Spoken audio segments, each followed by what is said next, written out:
Welcome to Houston Sports Talk with your host, Robert Land. Oh, yeah, they got it done. Thanks for checking into the Houston Sports Talk podcast and our live Texans-Bills postgame show. We're part of the Bleav network, and joining me, as always, my contributor, Tom Chavarria, co-host of the Bullpen podcast. This is what we do on Sundays. And Tom, this is also what we do. We make it interesting. We cannot make a simple, hey, let's go up by 2 or 3 touchdowns and just sit on it. The Texans, they were starting to remind me of another Houston NFL team there, but they pulled it out somehow, some way. They did it. Like I was saying to you before we got on air, I'm glad that some of your tweets are not prophecy, because you definitely felt like at some point that they looked like they were going to give it up. I kind of, my confidence was a little shaky too. Midway in the third quarter, penalties. We'll get into a lot of it.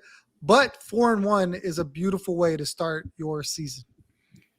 It's the old Al Davis saying, just win, baby, just win. And that's what they did. And it's a big one because, you got to get these games early in the year. It gets harder and harder as the season goes on. And they're doing this without some key guys. And we're going to get into that. Some definite concerns moving forward. But for everybody watching live, send us your questions and comments. And hey, who's your Texans MVP for this one? We're going to discuss that one later. Let us know what you think, and we'll post your reactions on everything that happened in this game as we move along. And if you're new to Houston Sports Talk, we go live after every Texans game, so make us a part of your Texan routine. Let's get to the action.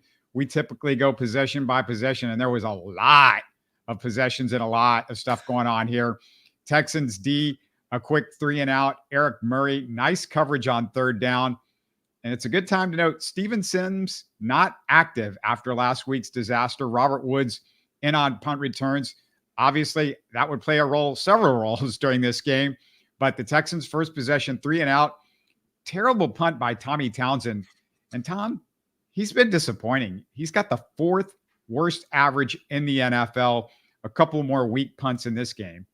Yeah, I don't understand it. Preseason, the guy was booming things all preseason long, and then he had that one block, and I feel like he's just never been the same. I don't know if he's a little gun shy. I don't know if he's like rushing it a little bit, but he definitely does not look like the guy that they were excited to get in the preseason. Yeah, a couple of quick comments. Matthew says, hell of a heart attack game yet again. Yeah, that's to say the least. And Brian, not mad at this win. I think for the most part, we knew it was going to be close. And yeah, you could say that with everything that these two teams bring to the table. But let's keep moving on. The Texans have no answer for James Cook on the first drive. The front 7 got gashed for big chunks. Azeez came into the game ill, looked a little bit like he had a hangover in that first drive, but he picked it up later. We're going to talk about it. Tom, though, one thing that you want to notice here, Khalil Davis gets his sack and 2 tackle for losses for Khalil Davis in the first half. Then great coverage by Stingley on 3rd and goal, forces that field goal early on. Yeah, I think that was going to be a key to the game, was to try to contain Josh Allen, not let him get outside. So the guys on the interior were definitely going to have to make some plays in order for this defense to really bow up and stop Buffalo from moving the ball up and down the field. James Cook was always going to be a concern. You've seen him have some really huge games so far this season. But I think early on, the Texans did a really good job of handling what Buffalo was trying to do. Texans put together a perfect drive after that. Couple big plays from Ogunbowale and Nico before Akers finishes it off with a score. And Tom, how about the blocking by Dalton Schultz on that drive? Did I say blocking by Dalton Schultz? That is not a misprint. You did not read that incorrectly. That is 100% what he said. It was just a well-schemed play, and I thought it was so interesting because if you were on Twitter, if you were on social media, people have been very vocal about Bobby Sloak's play calling and how vanilla it can get, and then he has this next drive where it's just play after play after play of really solid play calling where guys are in positions to be successful. And I think that scheme for that play with 2 blocking tight ends, it was just really good. And shout out to Bobby Sloak on that one. Yeah, Schultz with the block also earlier in the drive, springing a big play. Brian Johnson, another Brian said a win is a win. We'll take it. Texans D does a quick 3 and out. Lassiter, nice coverage on third down. Leads to Nico, our hero. But this was all we would see of Nico. First play on the next drive, 67-yard touchdown pass. But Tom, he hurts his hamstring on a wide open TD. What? On a TD? It happens, man. He was flying. And I think sometimes when you look for that extra gear, hamstrings, soft tissues, you can pull them. Hopefully it's not something that'll have him sidelined for too terribly long, because this offense definitely functions better with him in it as opposed to without. Yeah, the comparisons with Andre Johnson, the one thing that I think about with Andre is, just not the injuries. And it just seems like every year something little happens with Nico. Hopefully it's little. The hamstring is very tricky. And Tom, remember when players got injured during games, getting hit or rolled up on? I mean, Titus Howard, I assume, must have gotten injured between games. Christian Harris at some point in the offseason. I don't know if he was going to the grocery store. I don't know what happened, but it wasn't during camp. It wasn't during last season. He got hurt in the offseason. These are key guys that we're missing with just weird stuff. Yeah, I don't know the Titus Howard thing. I was like a lot of people. I was shocked when I saw his name as an inactive right before the game. The Christian Harris thing, I think we knew that was going to be something a little different. Obviously, he missed all of training camp, and I still don't know exactly what we're waiting on or what exactly the injury was, but he can't get back fast enough, because I feel like that linebacker unit is so thin. If anybody from Toa to Alshire is not available, I just don't trust anyone else. Yeah, Jamal Hill got the call, or I think he got the call in this one. I think they ended up making him an active guy. So, the draft pick might end up helping us out at some point. But the Texans D forces a 3 and out. No Nico means it's Diggs and Dell time. They get a couple big first downs, but on 4th and a half yard, Ogunbowale is stuffed. And Tom, this is what I got to ask you about. Why not just do a sneak if you're going to rush to the line of scrimmage and you need a half yard? I hated. I'm going to do 3 hateds on this one. I hated the call. I haven't seen, I thought about the same thing when it happened, and I have not seen a CJ Stroud sneak. Have you? Can you think of a time where he's snuck the ball? I mean, I think for him, it's maybe not something he's comfortable doing. Maybe it's not something that they want to risk him on, and that's why they lined up that way. I think if British Brooks wasn't hurt, he would have been the perfect guy to call for that sort of play. I think Dari was the best option they had, and I hate it. I'm with you. I'm not 3 hateds. I hated it because I felt like they should have just took the points, but I understood both sides of it. I didn't, because they didn't have anybody in the middle. If you just put 2 offensive linemen, if you understand what you're doing right there, you just put 2 offensive linemen. There was just a couple of guys there that were up front. And I don't think that would have been a big risk. It's a big risk when it's like a scrum and you're doing the tush push. That wasn't risky, Tom. I just didn't feel like that was like a risky, something super bad. Something bad could happen to Stroud any play. It came up hobbled a couple of times in this game just because of a regular pass rush, but you can't, get all nervous Nelly about, something that only we've seen happen with Matt Schaub somehow hurting his foot on, wasn't it a foot that he got hurt on that play that cost him the season? I mean, I Bleav D'Amico was there for that. So maybe that's in his head. PTSD. I don't know. I don't know if it's something that they've talked about. I honestly, I can't remember a QB sneak from CJ Stroud. And that leads me to think that that's not something they're comfortable doing. And I don't know what the fix is, because if you need a yard, you got to be able to get a yard. So we'll see going forward. Brian M says, have we seen worse play calling than we did from Buffalo on that last drive? We're going to get to the last drive, but let's roll on, before we roll on, I want to remind everybody to share your thoughts on YouTube. Even if you're not watching this one live, click the like button. Again, even if you're not watching it live, that's a great way to support the show. And if you haven't done so, make sure to subscribe on YouTube. You want to get updates as soon as we put out stuff because we're putting out content nonstop. And also subscribe on your favorite podcast app so you can listen to us on the run. All right, back to the action. Next Bills drive. The Texans catch a break when Kincaid juggles a third down catch on the sideline. No official red flag there from the Bills or, from the officials, despite what the TV crew said. Tom, I agreed with the Bills not challenging. He did not get full control until after his feet came off the ground. Yeah, I don't love certain broadcast groups that you can really feel like there's like just a bias there. There was so many different plays where they just replayed, and why aren't they challenging? And they should get this. And I'm like, it didn't go that way. I thought it was fine. I agree with you that, he didn't have enough control for them to challenge it, but that broadcast group was adamant. No, they need to look at this and what are they doing? And I think there was another play later on in the game where they did the same thing. I was just like, let it go already.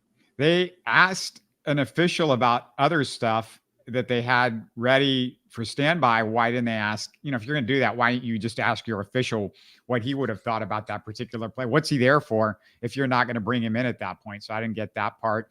So Texans go 3 and out. Bills last chance in the first half. Azeez nearly with 2 interceptions. So he looked rough early, but man, did he come on as the game went on. He was all over the place. He's going to be a candidate, I think, for our trophy at the end of the show. Texans last shot. CJ scrambles for a first down, and Tank makes a catch, setting up a Fairbairn 50-yard field goal. But Tom, besides the Nico injury, the story of the first half, and I wrote this down at the time. Now, remember, I did not know what was going to happen, but the story of the first half was zero, big zero Texans penalties in the first half. Yeah, they looked really good. I was really proud of them. You could tell that was something they were trying to work on. Obviously, false starts and illegal formations were the big ones, and you didn't see any of that. So, credit to whoever you want to give credit to, whether it be D'Amico and coaching crew, the players themselves. They did a really good job of getting in and out of the huddle. There was very few times where you saw them really late in the play clock. It was just, that's the kind of offense that I think can beat anybody when they're just playing clean, smart football. And it's 2nd and 5 instead of 2nd and 15, that sort of thing.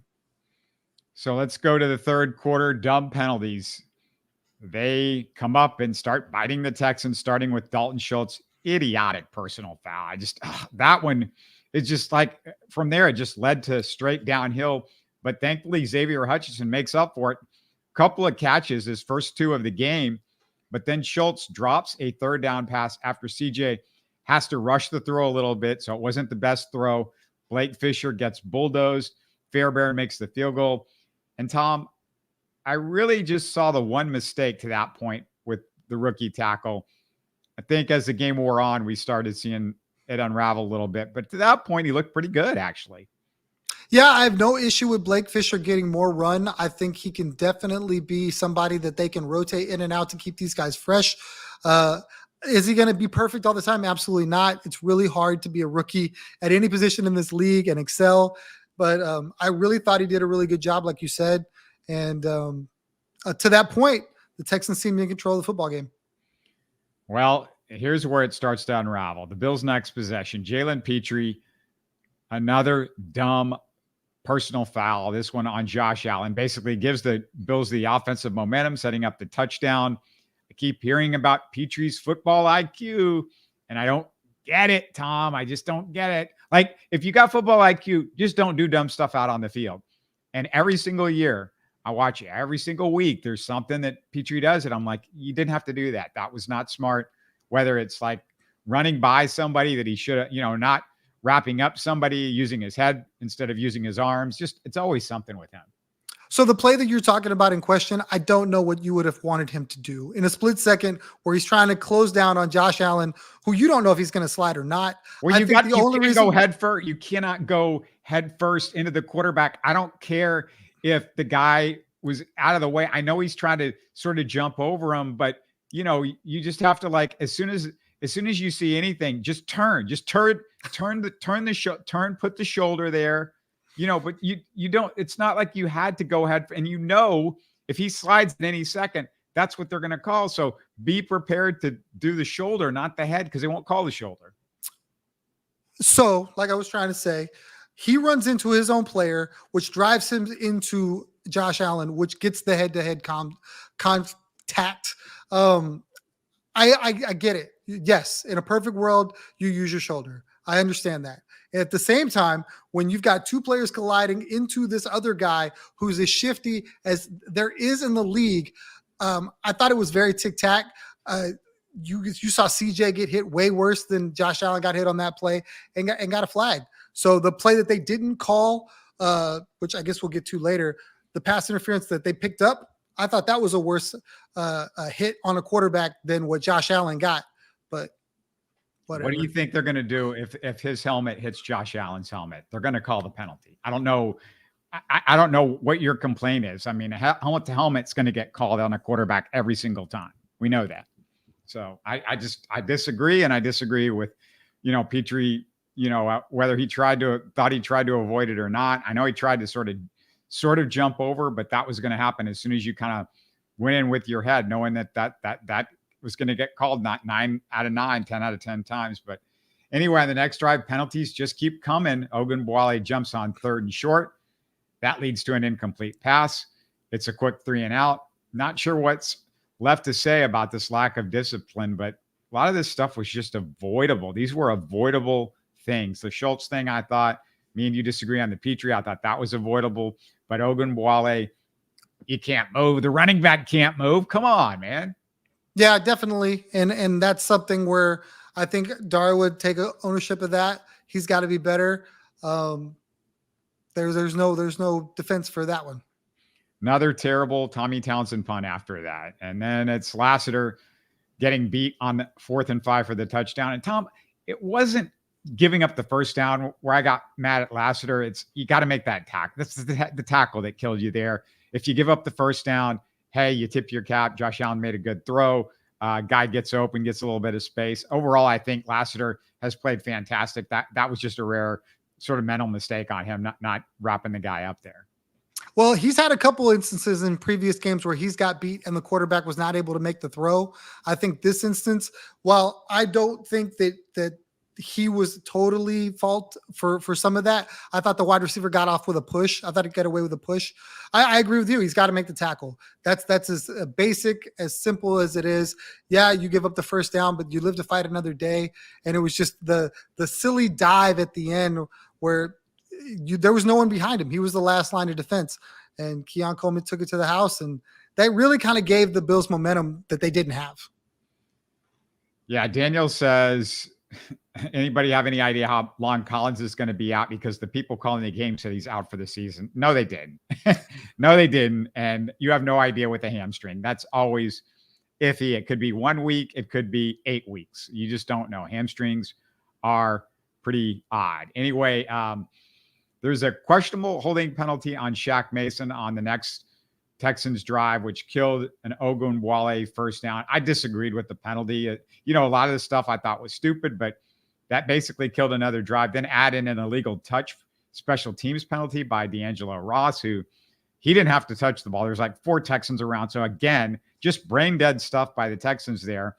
Then there was a questionable hold on Tim Settle. So the Settle and the Shaq Mason, we can take those off the board, but the other stuff is just between the ears and can't happen. But maybe they're just starting to call penalties. I don't know. Maybe Tom, they're just starting to call penalties on the Texans. Like, hey, they haven't reached their 10 quota. The officials are looking at the chart. We got to get them up to number 10. I don't know. It was tough. There was just like you said, the boneheaded stuff. The kickoff one, I'm like, how did they see that? I get it. It was wrong, absolutely. But I was just so blown away. And they show the replay. The dude ran from one side of the field to the other, and he's 2 seconds early or whatever. And I didn't understand, if you got pushed out, that you're not allowed to come back in. Because clearly he gets rode out of bounds. And then he comes back in. And it's well, you have to establish. I'm like, well, the guy ran 30 yards across the field. How much more established could you be? But I don't know. That's just me. I guess maybe it's a homer thing. I thought that was a silly penalty for the ref to call just from where he came from to down the ball It wasn't like he was like recovering a fumble. He was just down in the ball. So either way, I'm glad those didn't hurt them long term. In the third quarter, they commit 6 penalties for 55 yards after 0 penalties in the first half. And just that helps make it a game, really. I mean, that kept them going. Daniel says, and I'm going to have to ask you about this, Tom, because I don't remember this. He says the last quarterback sneak I remember was during the Broncos game, and he received a mild concussion, had to sit out a few plays while they checked him out in the tent. You remember that? I don't. I do not remember that. I don't, but I don't doubt Daniel. I think that was last year, middle of the season, something like that. But that just speaks to how much they're like, we don't want to do that, because I've never seen them run one on a 4th and short. Next Texans drive after 2 clutch throws by CJ to Schultz and Diggs. Tom, he throws the terrible interception. I don't know what happened there. Any explanation? Do you know? He just didn't see the guy when he was trying to hit Tank on the slant. That's what I saw.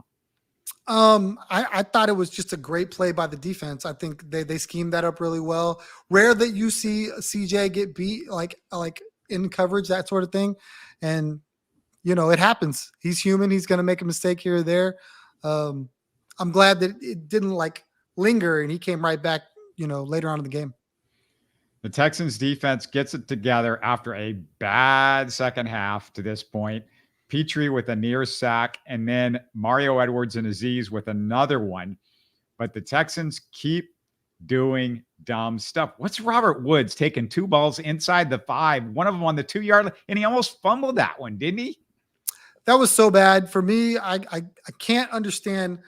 I don't know. Maybe it's different, but when I came up watching football, playing football, you put your feet on the 10-yard line. If it goes over your head, you hope that they don't down it. But the fact that he caught 2 balls inside the 5, to me, it's just inexcusable. That's just bad football, because there's very few times where you see a guy field a punt right there and do anything with it. And both times he put the Texans in horrible field position, and it really showed. It limited what the offense was able to do. Yeah, we just do not see like a lot of these incredible punt returners these days for whatever reason. So it's just finding a guy that's not brain dead back there to catch a punt. Steven Sims 1 week, Robert Woods the next week. He does some good stuff here at the end of the game, and I'll get to that. But, I mean, that stuff is just inexcusable, and it's just simple. It's just simple. This is NFL 101 stuff, and they got to get this stuff squared away. But we'll move on to the next stuff, and Stroud fumbles the ball after Blake Fisher's guy beats him and then grabs CJ's arm. And I mentioned this, Tom, earlier. I thought Fisher was good. This was a key, though, mistake. And it's just one of those deals. It seems like the Texans are missing guys that are so huge. Without Nico, they couldn't go deep. And it seemed like the offense just, was stuck on 5 and 10-yard patterns. Without Titus, Blake Fisher has a key terrible moment right there. Without Joe Mixon, they can't run the football. It's not that they're missing a bunch of guys, but the guys that they're missing, they all seem to matter bigger than anybody else's players are mattering. Yeah, I think on that play, though, I think as much as we don't necessarily fault CJ for a lot, I think he's got to be better with the football there. He's definitely got to have it, I think he gets a little loose with the football sometimes, trying to shield guys and stuff like that. And I don't want him to do that all the time. I get it once here or there, but that play in particular, I think he's got to get out of the pocket and just realize that, hey, Blake Fisher's getting his butt kicked and I got to help him out, go the other way, give myself more time. Again, that for me, that stuff's going to happen, and I'm not going to, bang the drum. CJ's got to be better. But in that particular play, I feel like you kind of share the blame, right? Obviously, Blake Fisher could block better, but as a rookie, that's kind of tough. CJ, he's got to understand, hey, I got a rookie dude over here dealing with a lot, and I got to protect him a little bit, get out of the pocket. Yeah, I'm not upset at CJ there, because really what happens is he gets bulldozed and pushed. It's not like CJ is going to think, oh, well, it looks like he beat him on the outside or beat him on the inside. Like you see that flash of color from the defense and you go, uh-oh, he just got beat. I got to do something. So from my perspective, I'm not mad at CJ. And it's basically at that point, Tom, where you probably saw me on social media say, you know what? This feels like very H-Town Oilers stuff going on. I don't know if it's the best idea to wear the Oiler blue because we've seen the Oilers blow a big lead against the Bills, and this one was about to be a 20-3 lead that they blew. It was, just a reminder, 35-3. The Oilers would do this stuff all the time, and I thought, oh my goodness. And this was just like the dumb stuff that would happen to the Oilers. Like anything that could go wrong did, and then they would shoot themselves in the foot. Well, they only blew that lead once. Let's be clear. They only lost to the Bills after having a 35-3 lead once. I know in your soul, in your heart, it feels like it happened 100 times. No, the year before that, they blew a 21-6 lead against the Broncos in the playoffs. The year after that, they had a 10-0 lead against Joe Montana. That was like, on his last leg. It's basically, he was Joe Montana Abreu at that point. He just didn't have it much anymore. No. Oh no, he was not good at that point in his career. He wasn't that bad. Come on now. Yeah, no, I mean, I don't know if I want to put Abreu on him, but that's like the worst of the worst. His arm was like sewed up with baling wire or something like that. But yeah, the Oilers, it was always something. There was always some weird stuff happening with them. But let's get back to the Texans because there's still a lot to go in this game. And the Texans force a field goal after some great coverage on second and third down. And Azeez, the well-timed blitz. I just got to say this, Tom. Azeez, fantastic. Like his timing on everything is amazing. But also, what about the play calling by D'Amico and having somebody ready to come after Josh Allen when time runs out and he's starting to scramble around? I just thought all the way around, they did a nice job keeping Josh Allen in check. And we're going to get to Josh Allen's numbers in a second. But Azeez, wow. I mean, if he was sick, that was amazing. Yeah, other than a missed tackle early in the game, I thought he played phenomenal. I think this is why the Texans really went out of their way to go get him. I think this is why you heard D'Amico Ryan say, I've loved this guy forever. I've tried to get him before in the past. I'm glad I got him now. So you can just tell he really appreciates him being in the middle of that defense.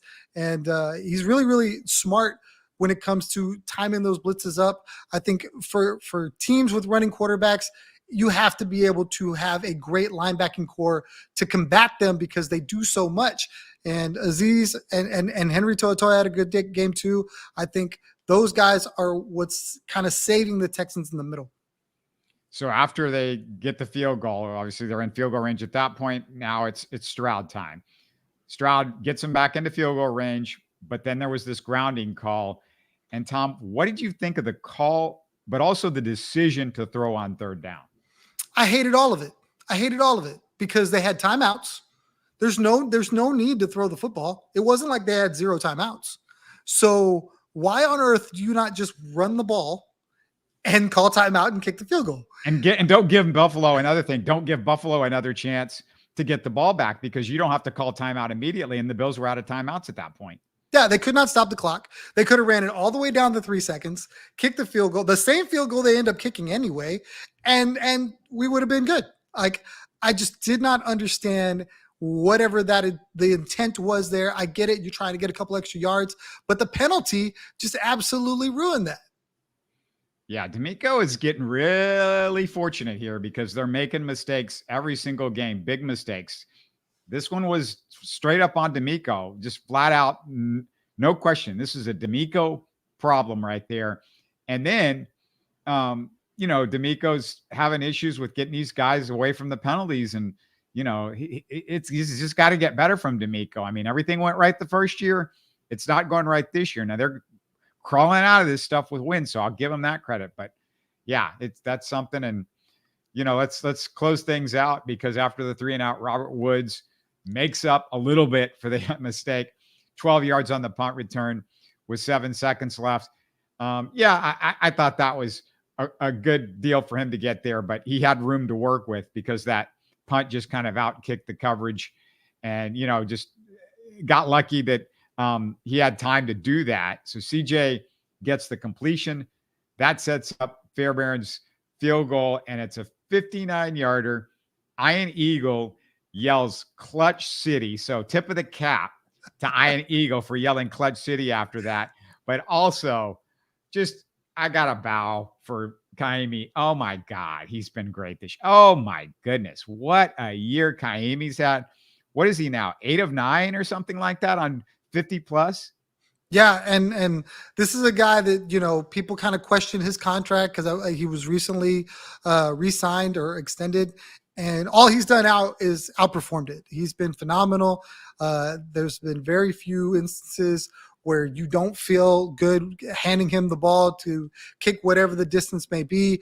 That kick's probably good from 65. Like, I really think something like that is going to give him confidence and the Texans confidence that I don't have to get to 55, 57. I think there's been a couple instances where they've punted, where they probably could have kicked it with him if they wanted to. So a great job by the special teams to get in that position to be able to have it done. I think the Buffalo Bills, I can't imagine what their version of this podcast looks like right now, because they are very upset. They have to be very upset because you basically just gave the game away. Well, I mean, you shouldn't win a game where Josh Allen's 9 of 30 for 131 yards, and you shouldn't win a game where CJ Stroud is 28 for 38 for 331 yards. Although, you had the interception off of Stroud, you had the fumble, so they had a couple of golden opportunities there. But I mean, just give the Texans defense some credit. I mean, at some point we just got to say, okay, they did it against bad quarterbacks. Well, how about Josh Allen? He's a pretty good quarterback. And they did a good job against him too. Yeah, I agree. The one thing that you said about D'Amico's play calling towards the end, I think he puts a lot of that in Bobby Slowick's hands. I'll be interested to see if he's interviewed and what he says when we're talking about that play where they got the intentional grounding. I hate that there wasn't a route there. Like, I don't know what Dalton Schultz was doing, but I think he's the reason that happens. I think that was an out route, and he just cut it back because the corner or the linebacker, whoever that was, overplayed him, and it cost them 15 yards. Again, I know that you and there's other people that hate the way they're winning these football games, but when you only get 17 opportunities, I'd rather win like this than, say, Indianapolis, who scored 34 points today and lost. Yeah, I don't know if I'm going to take blame away from D'Amico. I don't believe that he just would be out of the decision-making whether to run or pass on that particular play. I mean, you're the head coach. This is like the moment in the game. You just don't go, okay, Bobby, whatever you want to do is what we're going to do there. Like, this is it. Like, you run the ball, you take away the Bills' chance to win the game, period. The game is either in your hands, you kick the field goal, and it's over with. And if you throw the ball there, we talked about earlier, you throw the ball, you risk that incomplete pass. You're much more likely to risk a penalty on a passing play than a run play, especially with this offensive line. We know that's the case. And, that absolutely is a D'Amico thing. I mean, you're the head coach. You're the last man there, and it's the end of the game. I can't give D'Amico a pass. Sorry.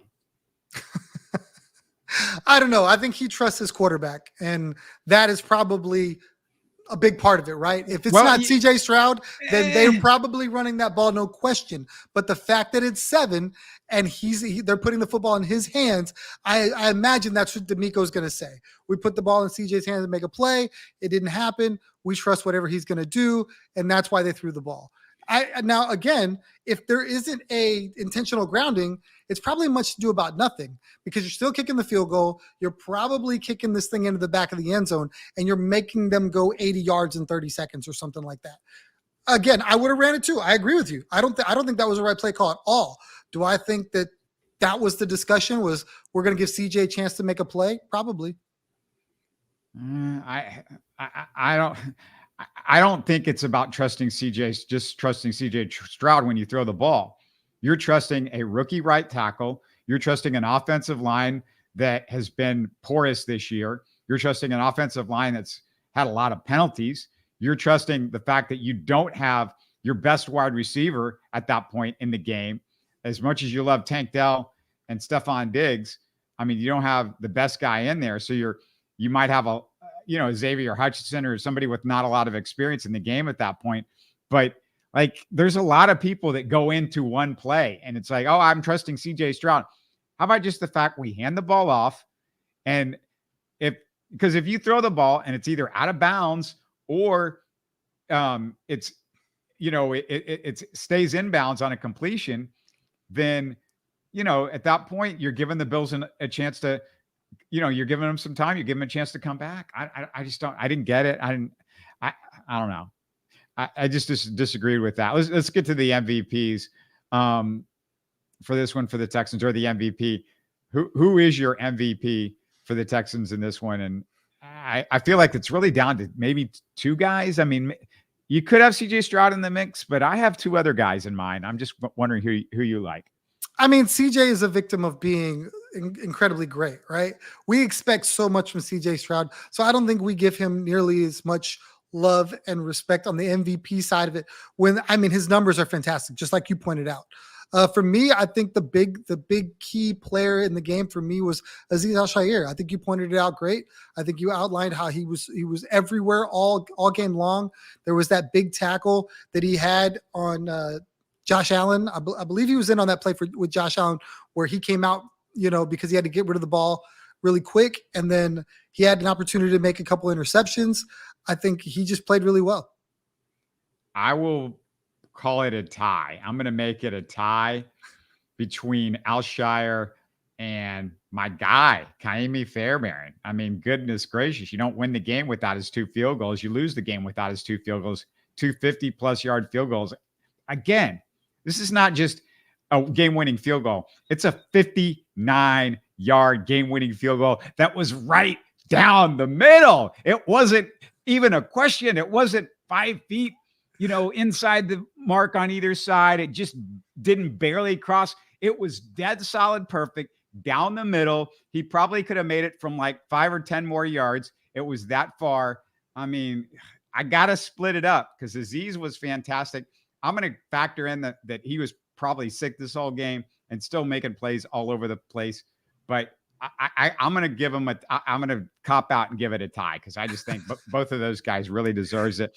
And Stroud, I would have maybe had him more in serious competition for this one, except for the interception. I think the interception, which that was a drive that could have helped you ice the game if he doesn't throw the interception right there. So as good as he was, I just thought those two guys were they were game changers in this one for the Texans. I agree. I mean, I think with Ka'imi, we're kind of expecting it now, right? Though, I mean, I really feel like anywhere 50 to I guess now 60, that's just easy money now. I know, like you said, it's like 8 of 9 from over 50. So I definitely, you're 100% correct. You do not win the game without him being clutch. But I kind of expect it from him now. All right, let's get into some comments because while we've been going through all this, we got some stuff. Tony G says free throws and field goals win games. And maybe there was a free throw in this game because the officials thought they were doing a basketball game, as we heard at one point in the game. Trey says, I'll get your thought on this, Tom. Slowick's play calling questionable at best. I saw criticism. I've seen this on Twitter and stuff. I don't get the criticism as much. I was not happy with the draw there. That been my one thing that I was not happy with. But overall, and again, I think that run pass, that's a D'Amico thing, not a Slowick thing. My big criticism are just like those moments, but the overall stuff.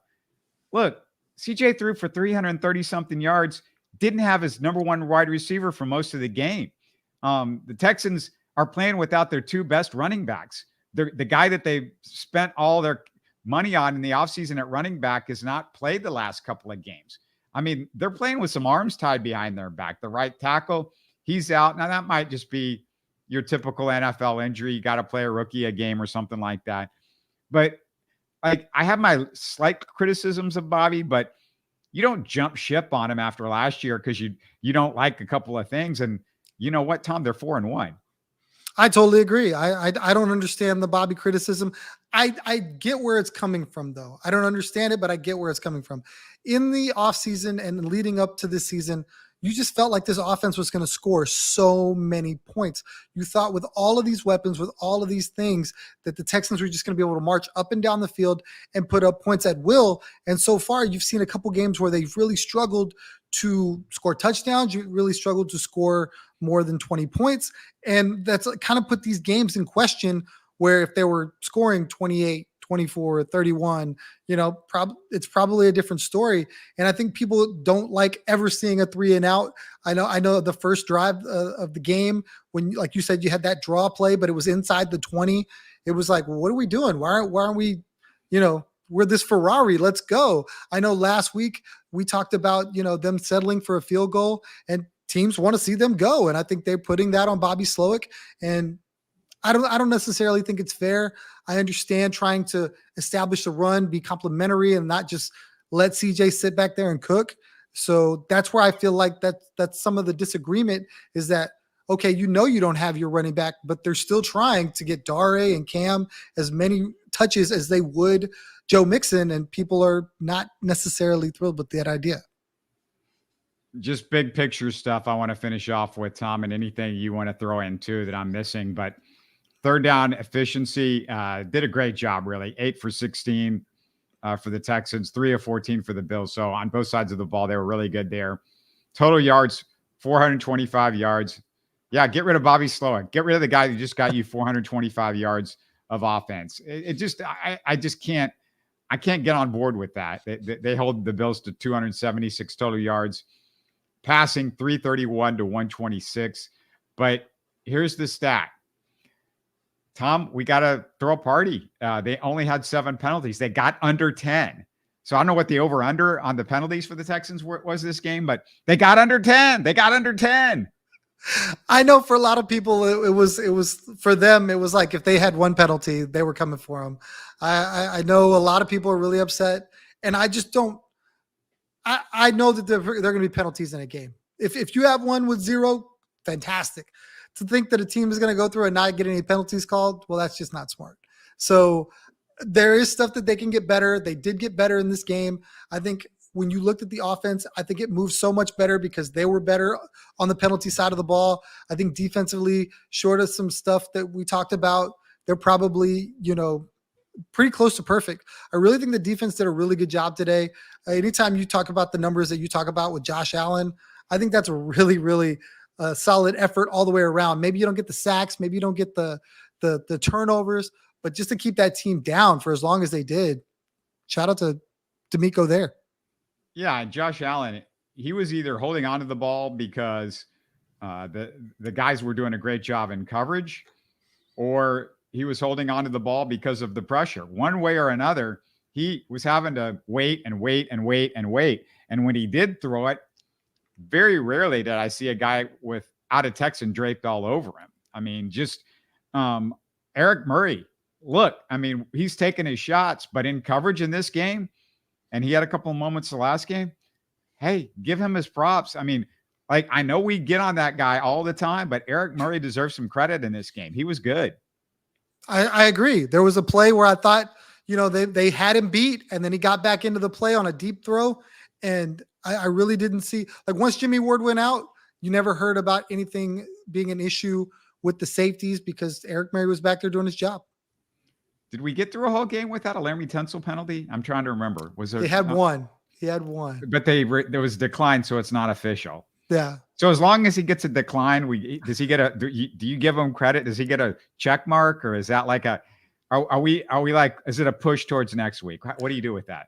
I think in Vegas you lose on that bet, so that's how we're gonna go with it. You're going with Vegas, so he did his job this week. Just please, I don't mind some penalties. It's just the brain dead stuff. The Dalton Schultz personal foul penalty. Like, we disagreed on this, but the Jalen Petrie penalty was terrible. D'Angelo Ross, it's just like, don't touch the ball. There's like 3 Texans around. I don't care if, the officials were like being overly officious there. That's something that they always look at. I mean, I've watched the NFL for years. They like calling that penalty for whatever reason. So just don't do it.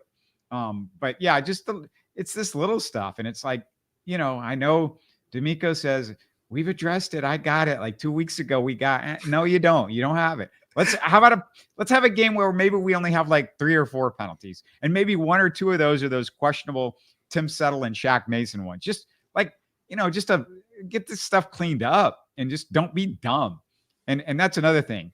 Dumb penalties mean dumb team. And with some veterans out there, I do not expect this stuff.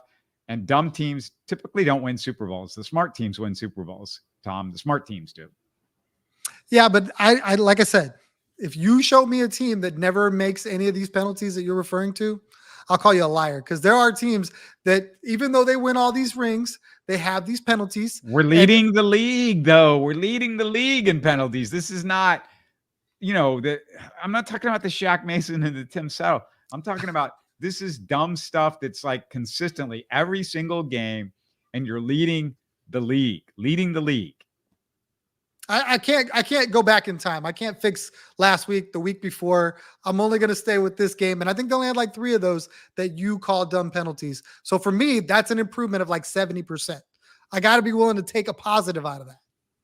Well, 4 if you count the Ogunbowale one. That one was not good either. But anyway, thanks everybody for hanging in there with us. This one was a fun one. The Texans, whatever you want to say. It's just like, hey, they just had to get some W's early in the season. The Vikings loss, obviously, we know that team's legit. So there is no shame in being 4-1. I don't care if it's close or not. Go around the NFL. That's the way it is. This is what happens in the NFL. It's close. You're gonna get into these things at the end of the game, and you've got to figure out a way to win it.